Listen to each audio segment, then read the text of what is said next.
بسم اللہ الرحمن الرحیم۔ زمین پر پانی کہاں سے اور کیسے آیا؟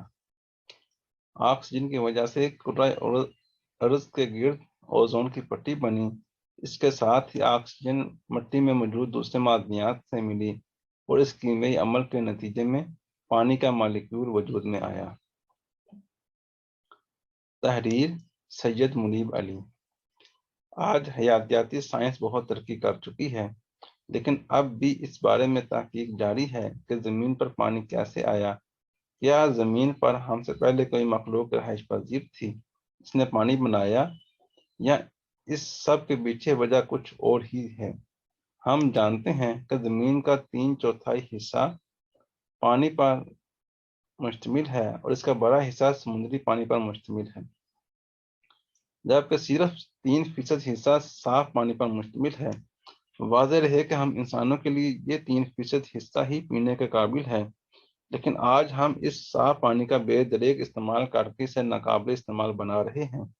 اگر پاکستان میں موجودہ شرح کے مطابق پانی کا استعمال جاری رہا تو ماہرین کے مطابق 2025 تک اس ملک میں صاف پانی میسر نہیں ہوگا اور عوام ایک ایک بوند کو ترس جائے گی۔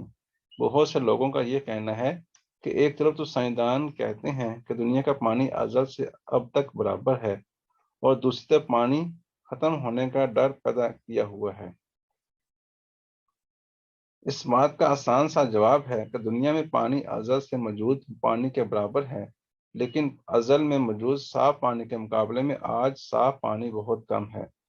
ہم سب پانی کا استعمال تو کر رہے ہیں، مگر بہت کم ہی ایسے لوگ ہیں جو صاف پانی بنانے کے بارے میں سوچ رہے ہوں۔ مگر کیا آج بھی ہم اسی طرح پانی بنا سکتے ہیں جس طرح تقریباً 3 ارب سال پہلے پانی زمین پر وجود میں آیا؟ اس بات کا جواب 100% یقین کے ساتھ تو نہیں دیا جا سکتا، لیکن ہاں اس بات میں کوئی شک نہیں کہ پانی کے وجود کے بارے میں سائنسدانوں نے جو 2 نظریے پیش کیے ہیں ان کی حقیقت تسلیم کی جا سکتی ہے۔ سائنسدانوں کی جانب سے پیش کیے گئے نظریے درج ذیل ہیں۔ پہلا نظریہ، کیمیائی عمل کے نتیجے میں پانی کا زمین پر وجود ہوا۔ اس پہلے نظریے کے مطابق 3 ارب سال پہلے جب زمین کے وجود میں آئے ہوئے تقریباً 1 ارب سال گزر چکے تھے اور زمین آہستہ آہستہ ٹھنڈی ہو رہی تھی تو اس پر کیمیائی عمل کے نتیجے میں پانی وجود میں آیا۔ یاد رہے کہ زمین بھی ہائیڈروجن اور ہیلیم گیس کے اسی بادل سے وجود میں آئی جس سے نظام شمسی کا سورج اور باقی سیارے وجود میں آئے۔ ماضی میں زمین ایک آگ کے گولے کی طرح تھی جس میں مختلف معدنیات بھی موجود تھیں۔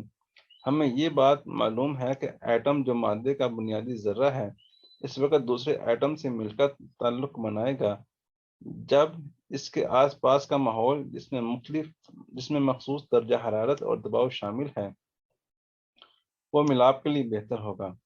شروع میں زمین بہت گرم تھی، اس وجہ سے ایٹم آپس میں مل کر کوئی نئے مالیکیول ایٹم کا مجموعہ بنا رہے تھے، لیکن جیسے جیسے زمین ٹھنڈی ہوئی ویسے ہی مختلف ایٹم ملے اور نئے مالیکیول پیدا ہوئے۔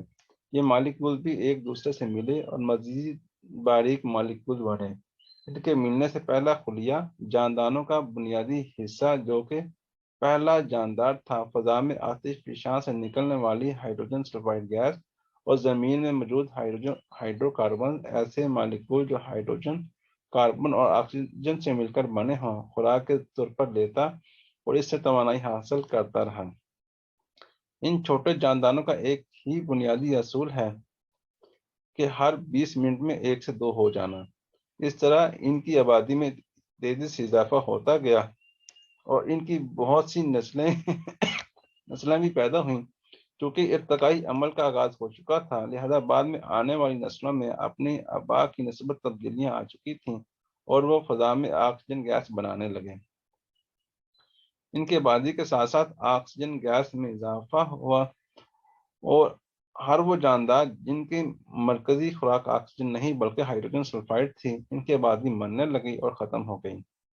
آہستہ آہستہ آکسیجن گیس کی وجہ سے کرۂ ارض کے گرد اوزون کی پٹی بننے لگی۔ اس کے ساتھ ہی آکسیجن مٹی میں موجود دوسری معدنیات سے ملی اور اس کیمیائی عمل کے نتیجے میں پانی کا مالیکول جس میں 2 ایٹم ہائیڈروجن اور 1 ایٹم آکسیجن کا ہوتا ہے وجود میں آیا۔ اس عمل کو کیمیائی ریڈکشن کہتے ہیں، چونکہ ہائیڈروجن معدنیات میں اور آزاد آکسیجن فضا میں دونوں کی بافر مقدار موجود تھی، لہذا پانی بھی تیزی سے بننے لگا اور زمین پر موجود تمام گڑھے پانی سے بھر گئے۔ سورج کی روشنی تو پہلے سے موجود تھی، اس لیے بادل بننے کا عمل اور بارشوں کا سلسلہ بھی شروع ہو گیا، جس سے زمین اور ٹھنڈی ہوتی چلی گئی اور مختلف اقسام کے جانداروں کو پھلنے پھولنے کا موقع ملا۔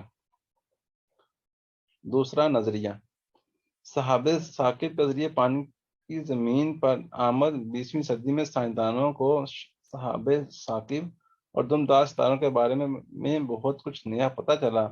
ہم جانتے ہیں کہ سحاب ثاقب وہ پتھریلے مادے ہیں جو نظام شمسی کے بننے کے ساتھ وجود میں آئے، اور اگر ہم انہیں سیاروں اور سورج کے بننے میں باقی رہ جانے والا کچرا کہیں تو یہ غلط نہیں ہوگا۔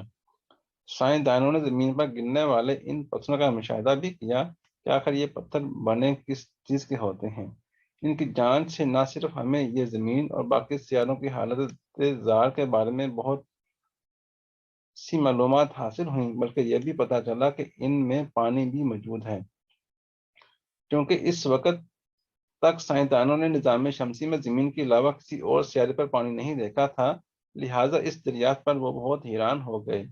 سائنسدانوں نے تحقیق سے یہ بھی پتہ لگایا کہ زمین کے بننے کے فوراً بعد زمین پر کئی سالوں تک ان سیارچوں کی بارش ہوتی رہی، اور عین ممکن ہے کہ یہ سیارچیں اپنے ساتھ پانی زمین پر لائے ہوں۔ اس بات کا ہرگز یہ مطلب نہیں ہے کہ زمین پر پانی کا وجود صرف سیارچوں کی بارش سے ہی ہوا، بلکہ اس پانی کا زیادہ حصہ کیمیائی ریڈکشن کی وجہ سے وجود میں آیا، اور کچھ حصہ ان سیارچوں کی وجہ سے آیا۔ بہرحال ان دونوں نظریوں میں سے کسی ایک کو بھی غلط نہیں کہا جا سکتا، کیونکہ دونوں ہی دلائل سے ثابت ہیں۔ زمین پر پانی کی وجود میں ان دونوں عوامل کی اپنی حیثیت ہے۔ یہ بات ہم سب جانتے ہیں کہ ہماری زندگیوں میں پانی کیا اہمیت رکھتا ہے۔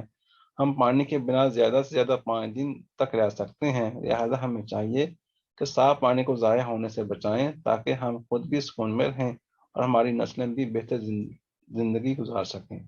اللہ حافظ۔